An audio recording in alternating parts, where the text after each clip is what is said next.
Who would ever suspect a woman of being a fortune hunter? It's evil.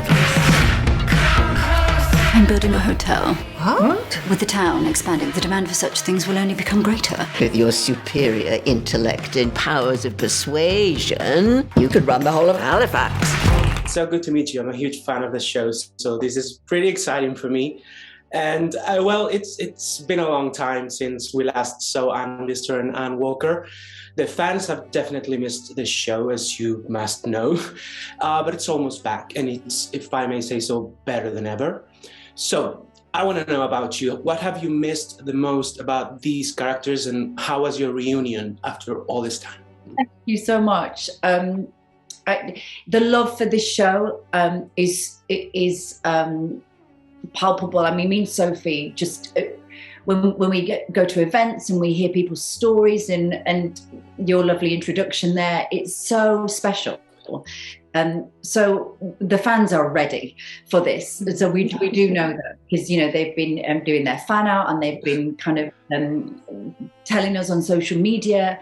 They've been reading the diaries, so it's so exciting. It feels like we're all doing it together. I think we've all been through a lot in the last few years. And also, while we were filming, this was filmed during COVID. Soph was pregnant and then had a baby, and then brought the baby back to set. So there's a lot of stuff that was going on personally. I lost my father to COVID during filming. So, this is an epic time in our lives that we will never forget. And I think that how wonderful for us that it's having the reaction that it's having, because imagine if we filmed something, throughout all of that, and then it came out and it was like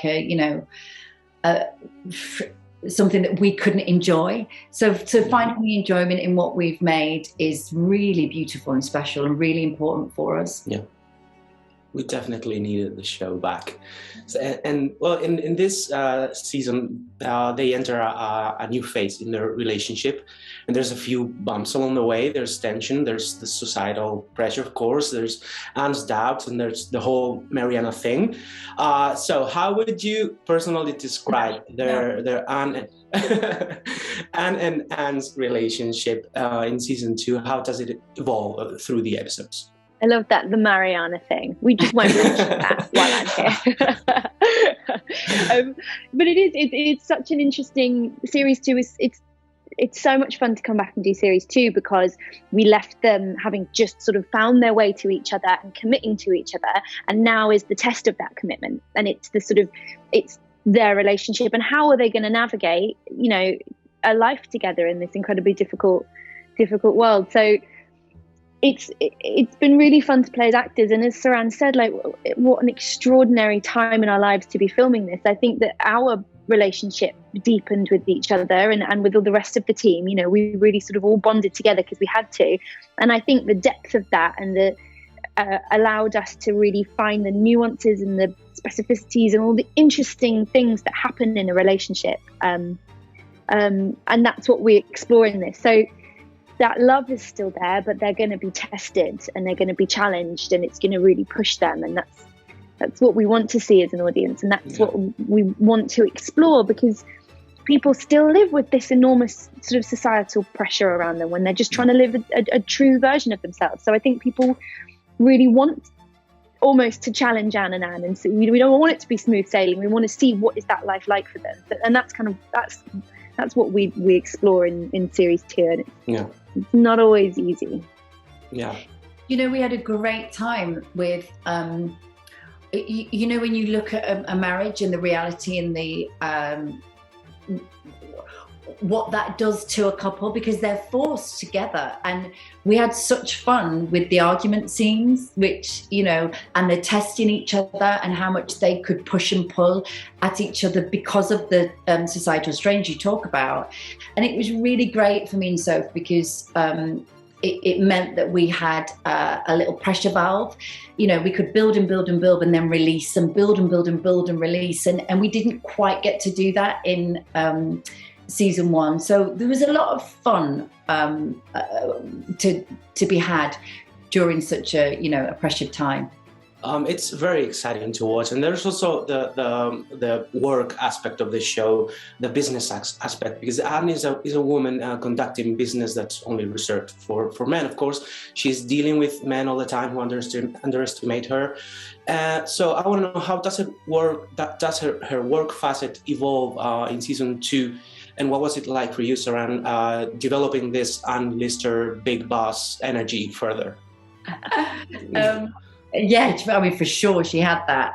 We had to up her game. So it's Anne Lister on speed. You know, she's got the wife, she's got the money, she's got these ideas, she's got the people to back her. She's, you know, she's expanding. Halifax is expanding.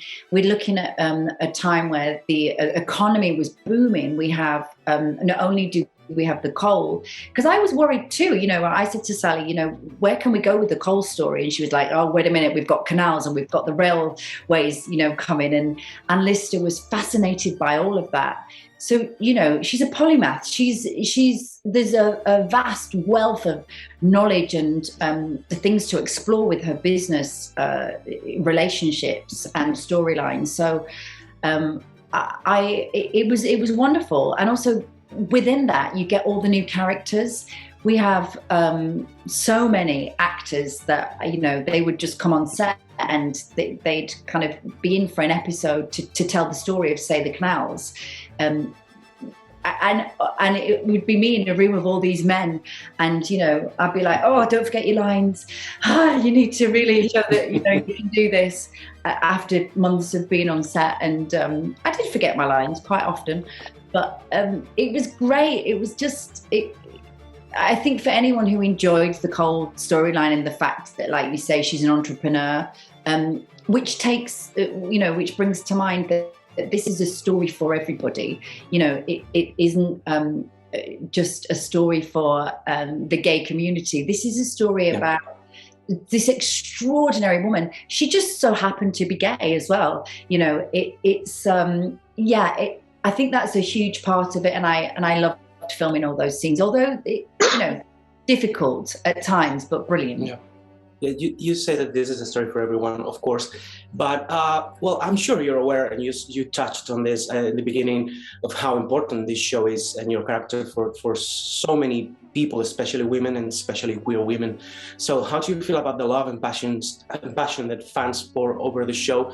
And was there a specific moment that you knew that this show was so special to people? I remember. Can you? So when it kind of boomed.